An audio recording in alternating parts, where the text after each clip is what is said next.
दोस्तों नमस्कार। आप देख रहे हैं हिंदी दुनिया से। विभिन्न प्रतियोगिता की परीक्षाओं में द्विगु समास से संबंधित प्रश्न पूछे जाते हैं। आज की वीडियो में हम लोग द्विगु समास के बारे में अध्ययन करेंगे। तो चलिए शुरू करते हैं। द्विगु समास में सबसे पहले द्विगु शब्द का मतलब क्या होता है इसे समझ लीजिए।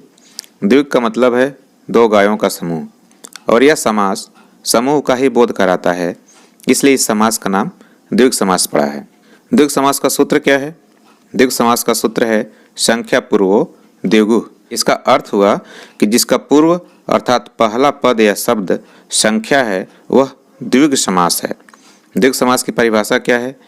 जिस समास या समस्त पद का पूर्व पद संख्यावाची विशेषण और उत्तर पद संज्ञा हो तथा समस्त पद किसी समूह का बोध कराए तो वह द्विगु समास होता है।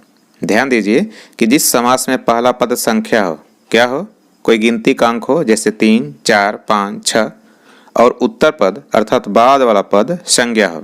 संज्ञा माने किसी का नाम हो, कोई भी नाम हो, और समस्त पद से किसी समूह, झुंड, जमघट, समुदाय, संग्रह, ढेर, राशि, मिलन, मिलाप या जमावड़े का पता चले, बोध हो, तो वह द्विगु समास होता है।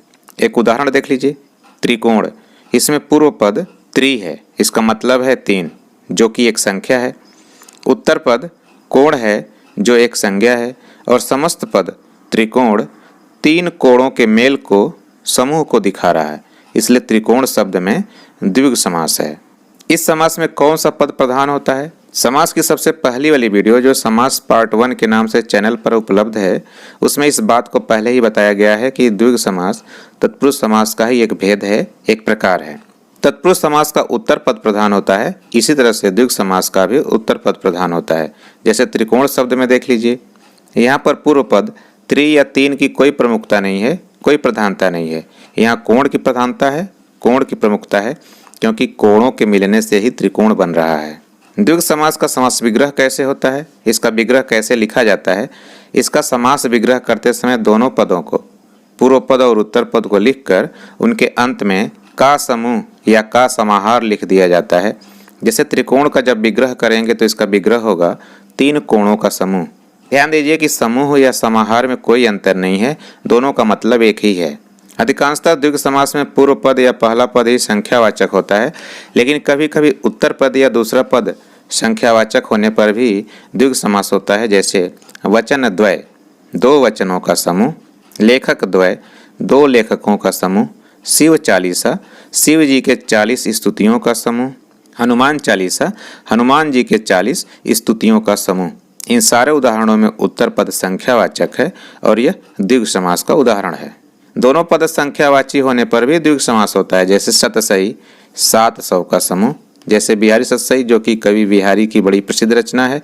सप्तसती 700 का समूह, जैसे दुर्गा सप्तसती जो माता दुर्गा की पूजा से संबंधित एक प्रसिद्ध रचना है। इन सब में दोनों पद संख्यावाचक हैं और यहाँ पे द्विगु समास है। द्विगु समास के अन्य उदाहरण भी देख लीजिए। त्रिलोक, इसका समास विग्रह है 3 लोकों का समाहार। चौराहा, इसका समास विग्रह है 4 राहों का समूह। पंचतत्व, इसका समास विग्रह है 5 तत्वों का समूह। खडरस, इसका समास विग्रह है खड या 6 रसों का समाहार। अष्टसिद्धि, इसका समास विग्रह है 8 सिद्धियों का समाहार। अष्टाध्यायी, इसका समास विग्रह है 8 अध्यायों का समाहार। नवरत्न, इसका समास विग्रह है 9 रत्नों का समाहार। शताब्दी, इसका समास विग्रह है 100 वर्षों का समूह। शत का मतलब होता है 100 और अब्द का मतलब होता है वर्ष या साल। तो संक्षेप में द्विगु समास की पहचान क्या है? पहली पहचान है कि इसमें कोई संख्या आएगी। दूसरी पहचान है कि यह समूह के बारे में बताएगा। तो जिस भी पद या शब्द में संख्या है और वह समूह को बता रहा है वह द्विगु समास है। लेकिन एक चीज़ का आप लोग जरूर ध्यान दीजिएगा कि हर वह समस्त पद या समास जिसमें पूर्व पद संख्या हो, कोई जरूरी नहीं है कि द्विगु समास ही हो। जब संख्यावाची पद अन्यार्थ देता है, कोई दूसरा अर्थ देता है, तो तब वह बहुव्रीहि समास हो जाता है, क्योंकि उस समय वह संख्यावाची पद समूह का बोध नहीं कराता है, इसलिए वह द्विगु समास नहीं होता है। बहुव्रीहि समास में अन्य पद की प्रधानता होती है।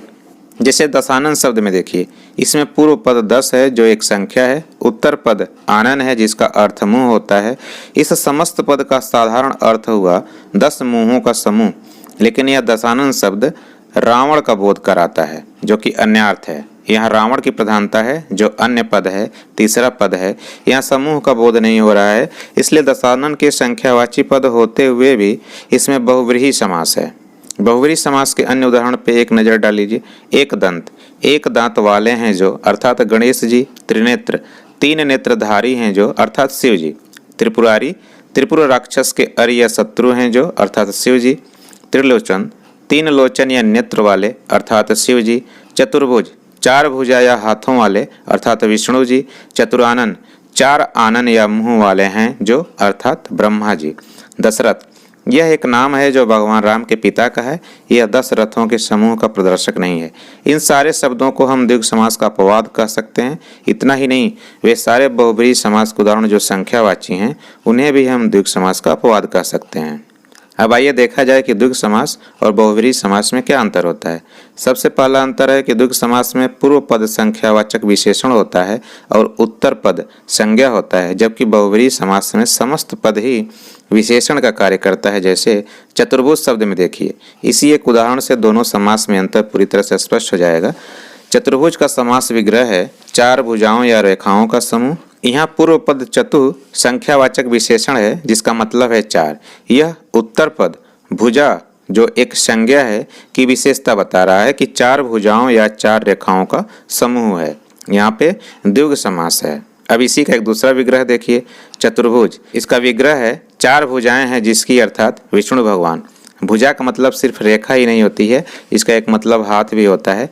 यहाँ समस्त पद चतुर्भुज ही विशेषण का काम कर रहा है, अर्थात चार भुजाएं ही जिनकी विशेषता हैं, और यह विशेषता किसकी है?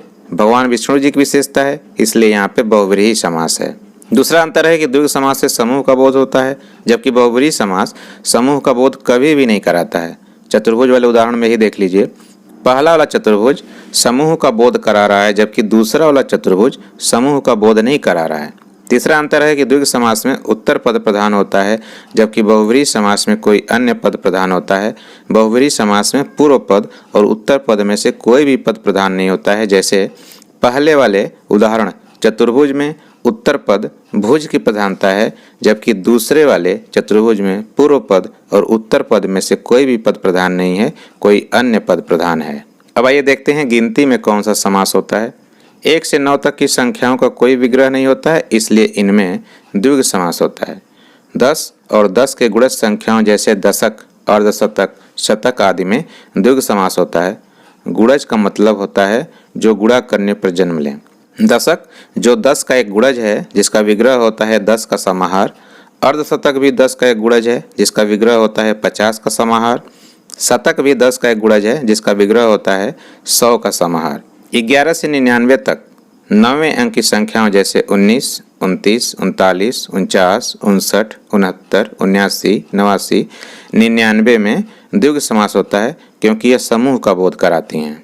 अब इन सब के अलावा 11 से लेकर 98 तक जो भी संख्याएं बचती हैं, जैसे 12, 18, 47, 55, 68, 98, इन सब में द्वंद्व समास होता है। क्यों होता है, आइए एक उदाहरण से समझते हैं। 38 एक संख्या है जिसका विग्रह है 30 और 8। यहाँ पूर्व पद और उत्तर पद दोनों प्रधान हैं, दोनों पद संज्ञा हैं, दोनों पद समान महत्व रखते हैं और उनके बीच आने वाले और का लोप हुआ है। ये सारे लक्षण द्वंद्व समास के हैं, इसीलिए इसमें द्वंद्व समास है। तो अब आपके समझ में आ गया होगा। द्विग समास में जो द्विग शब्द है, उस शब्द में कौन सा समास है? द्विग शब्द का समास विग्रह होता है 2 गायों का समूह। इसमें पूर्व पद संख्यावाचक है, उत्तर पद संज्ञा है और समस्त पद समूह को बता रहा है, तो द्विग शब्द में द्विग समास होता है। अब एक प्रश्न आपके लिए, इसका उत्तर आप कमेंट बॉक्स में दीजिए। अष्टभुजा में कौन सा समास है? पहला विकल्प है द्वंद्व समास, दूसरा विकल्प है बहुव्रीहि समास, तीसरा विकल्प है द्विग समास, चौथा विकल्प है अव्ययी भाव समास। तो दोस्तों, उम्मीद है कि यह वीडियो को पसंद आई होगी। वीडियो अगर पसंद आई है तो लाइक कीजिए, कमेंट कीजिए और वीडियो को शेयर भी कीजिए। और अगर आप हमारे चैनल पर नए हैं तो प्लीज़ हमारे चैनल को सब्सक्राइब कीजिए। सब्सक्राइब करने के बाद बेल आइकन को प्रेस करना मत भूलिएगा, ताकि न्यू वीडियोज़ के अपलोड होने की सूचना आपको तुरंत मिले। मिलते हैं अगली वीडियो में, तब तक के लिए नमस्कार। आपका दिन शुभ हो।